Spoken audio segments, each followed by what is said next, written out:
اور جن لوگوں کو تم سے پہلے کتاب دی گئی تھی ان کا کھانا بھی تمہارے لیے حلال ہے اور تمہارا کھانا ان کے لیے حلال ہے۔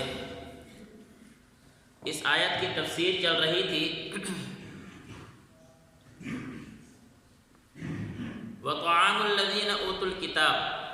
اہل کتاب کے کھانے کو مسلمان کے لیے حلال قرار دیا اور مسلمان کے کھانے کو اہل کتاب کے لیے حلال قرار دیا۔ کھانے سے کون سا کھانا مراد ہے؟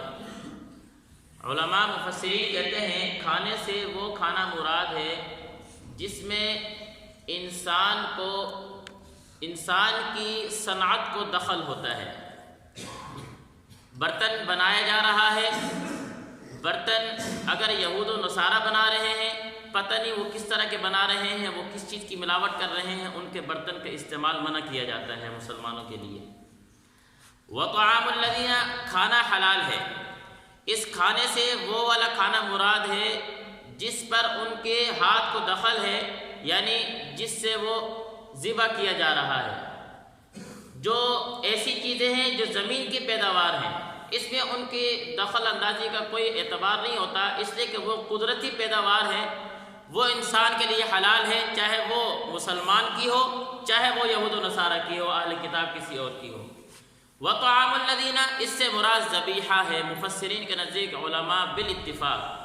کہ وَطَعَامُ الَّذِينَ کھانے سے مراد اس سے صرف ذبیحہ ہے، باقی کھانے مراد نہیں ہے۔ کہ یہود و نصارہ اہل کتاب کا کھانا اللہ رب العزت نے مسلمانوں کے لیے حلال قرار دیا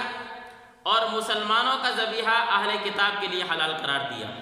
یہ تو بات ہو گئی کہ وطعام سے مراد کیا ہے، کہ صرف ذبیحہ مراد ہے، باقی کھانے مراد نہیں ہیں۔ اگلی بات کہ آیا اہل کتاب کا ذبیحہ مسلمان کے لیے حلال ہے یا نہیں ہے؟ قرآن مجید کی آیت سے ہمیں پتہ چلتا ہے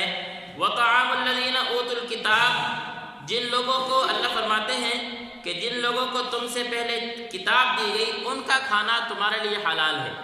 یعنی اہل کتاب کا ذبیحہ مسلمانوں کے لیے حلال ہے اور مسلمانوں کا ذبیحہ اہل کتاب کے لیے حلال ہے۔ اب اگلی بات یہ رہ جاتی ہے کہ وہ فاسد عقیدہ رکھتے ہیں، عیسیٰ علیہ السلام کو اللہ کا بیٹا بناتے ہیں، حضرت عزیر کو اللہ کا بیٹا بناتے ہیں یہود، یہ ان کے غلط عقائد ہیں، اس کے بارے میں کیا ہے؟ مفسرین کہتے ہیں کہ یہ عقیدہ فاسد اپنی جگہ پر، یہود و نصارہ اہل کتاب جو ہیں وہ بھی اس بات کو غلط سمجھتے ہیں کہ اگر کسی جانور کو ذبح کیا جا رہا ہے تو وہ اللہ کے نام کے علاوہ کسی اور کے نام پر ذبح کیا جائے، وہ بھی اس کو حرام سمجھتے ہیں۔ اسی لیے اگر اہل کتاب،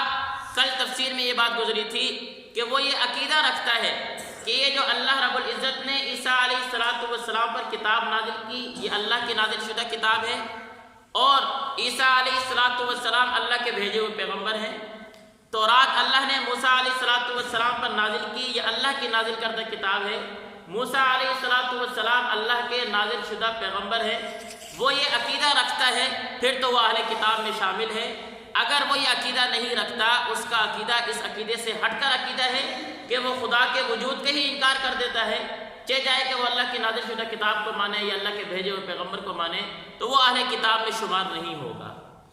اس لیے فرمایا جا رہا ہے کہ اہل کتاب کا کھانا حلال ہے۔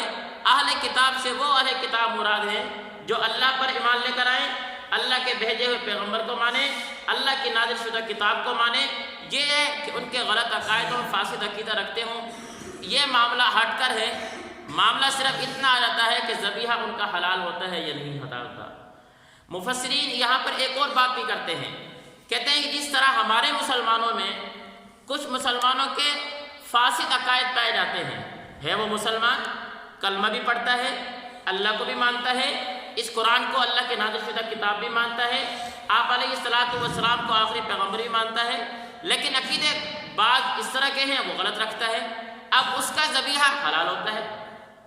کیوں؟ اس لیے کہ اس کی اس بات پر عقائد رکھتا ہے، وہ اس کا یہ عقیدہ ہے کہ اللہ کے علاوہ کسی اور کے نام پر آپ جانور کو ذبح کریں گے وہ حرام ہوتا ہے، اس لیے وہ جب جانور کی ذبح کرنے کی بات آتی ہے تو وہ اللہ کے علاوہ کسی اور کا نام نہیں لیتا۔ عقیدہ وہ کیا ہے کہ سارے اور فاسد رکھتا پھر رہا ہے، اس لیے اہل کتاب کے ساتھ نکاح کرنا بھی حلال ہے، جائز ہے، اسی وجہ سے کہ ان کے عقائد وہی ہیں جو قرآن مجید کے عقائد ہیں، ان کے عقائد وہی ہیں جو مسلمانوں کے عقائد ہیں۔ اگر کوئی یہود و نصارہ میں سے اس طرح کا آدمی جو عیسیٰ علیہ السلام کو اللہ کا نازل شدہ پیغمبر نہ مانے، تورات انجیل کو اللہ کی نازل شدہ کتاب نہ مانے، اللہ پر ایمان لے کر نہ آئے، وہ اہل کتاب میں شامل نہیں ہے، اس کا ذبیحہ بھی حلال نہیں ہوگا، اس کے ساتھ نکاح بھی جائز نہیں۔ یہاں پر صرف یہی کہا گیا ہے کہ وَطَعَامُ الَّذِينَ أُوتُوا الْكِتَابَ کہ اہل کتاب کا کھانا حلال ہے۔ اہل کتاب سے مراد وہی اہل کتاب ہیں جو اللہ کی کتاب کو برحق سمجھیں اور ان کو اللہ کی طرف سے نازل شدہ سمجھیں۔ ترجمہ دیکھیں گے، وَطَعَامُ الَّذِينَ أُوتُوا الْكِتَابَ جن لوگوں کو تم سے پہلے کتاب دی گئی تھی ان کا کھانا بھی تمہارے لیے حلال ہے، وَطَعَامُكُمْ حِلٌّ لَّهُمْ اور تمہارا کھانا ان کے لیے حلال ہے۔ مصر کے ایک مفسر گزرے ہیں، تفسیر المنار انہوں نے لکھی ہے، انہوں نے اس معاملے میں آ کر حد سے تجاوز کر گئے کہ قرآن مجید نے کہا وَطَعَامُكُمْ کہ اہل کتاب کا ذبیحہ تمہارے لیے حلال ہے، انہوں نے کہا کہ اہل کتاب کے تمام کھانے حلال ہیں، اس سے تمام کھانے مراد ہے، حالانکہ تمام کھانے پر اس کا اطلاق ہی نہیں ہوتا کہ پیچھے جو آیات چل رہی ہیں وہ ذبائح کی چل رہی ہیں، وہ جانوروں کے بارے میں چل رہی ہیں کہ کون سے جانور حلال ہیں کون سے حرام ہیں، اس لیے یہاں پر وَطَعَامُكُمْ سے مراد صرف اہل ذبیحہ اہل کتاب کا ذبیحہ مراد ہے، باقی کھانے مراد نہیں۔ اسی طرح انہوں نے یہاں پر بھی آ کر بات آگے لے گئے ہیں، انہوں نے کہا کہ جس طرح اہل کتاب کا کھانا حلال ہے اگرچہ اس کے عقائد اللہ کے بارے میں غلط ہوں،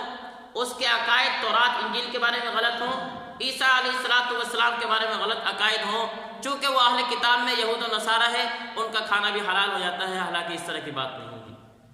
اس لیے اس بات کو سمجھیں کہ یہاں پر آ کر بہت زیادہ افراط تفریط ہو جاتا ہے، صرف اتنی سی بات ہے کہ اہل کتاب کا ذبیحہ حلال، باقی چیزیں وہ قدرتی چیزیں ہیں ان پر اس آیت کا اطلاق ہی نہیں ہوتا۔ اور دوسری چیز کہ اہل کتاب سے مراد وہی اہل کتاب مراد ہوں گے جو اللہ کو برحق اللہ کو کیا ہے خدا سمجھیں، اللہ کی نازل شدہ کتاب کو برحق کتاب سمجھیں اور اللہ کے بھیجے ہوئے پیغمبر کو برحق کیا ہے پیغمبر سمجھیں۔ فاسد عقائد اس سے ہٹ کر ہوں گے، اس لیے ان کے یہ افراط تفریط والی بات ہے یہ بالکل غلط ہے، یہ ٹھیک نہیں ہے۔ اليوم احل لكم الطیبات آج کے دن تمہارے لیے پاکیزہ چیزیں حلال کر دی گئی ہیں، وطعام الذین اوتوا الکتاب اور جن لوگوں کو تم سے پہلے کتاب دی گئی تھی ان کا کھانا بھی تمہارے لیے حلال، وطعامکم حل لهم اور تمہارا کھانا ان کے لیے حلال ہے، والمحصنات من المؤمنات والمحصنات من الذین اوتوا الکتاب من قبلکم اور مؤمنوں میں سے پاک دامن عورتیں بھی اور ان لوگوں میں سے پاک دامن عورتیں بھی تمہارے لیے حلال ہے جن کو تم سے پہلے کتاب دی گئی تھی، جبکہ تم نے ان کو نکاح کی حفاظت میں لانے کے لیے ان کے مہر بھی دے دیے ہوں۔ یہ اب ایک نیا مسئلہ ہے جو انشاءاللہ کل بیان کریں گے۔ اتنی سی بات یہاں پر آ گئی ہے کہ اہل کتاب کی عورتوں کے ساتھ مسلمانوں کا نکاح جائز ہے اور مسلمانوں کی عورتوں کے ساتھ اہل کتاب کے مردوں کا نکاح جائز ہے۔ باقی بات وہی رہ گئی ہے کہ وہ ہو اہل کتاب، تحقیق میں نے کرنی ہے، صرف یہ بات میں نہ دیکھوں کہ یہ یہودی ہے یہ نصرانی ہے یہ عیسیٰ علیہ السلام کو مانتا ہے، نہیں، یہ بات ضروری ہے کہ وہ اہل کتاب میں شامل ہو۔ کل بھی یہ بات گزری تھی کہ اس ٹائم یورپ کے جو یہود و نصارہ ہیں ان میں سے اکثر کے عقائد وہ ہیں جو دہریہ کے عقائد ہیں، جو خدا کو بھی نہیں مانتے ہیں، وہ اہل کتاب میں شامل نہیں ہوں گے۔ اس چیز کو مد نظر رکھ کر پھر کیا ہے اپنے معاملات کیے جائیں۔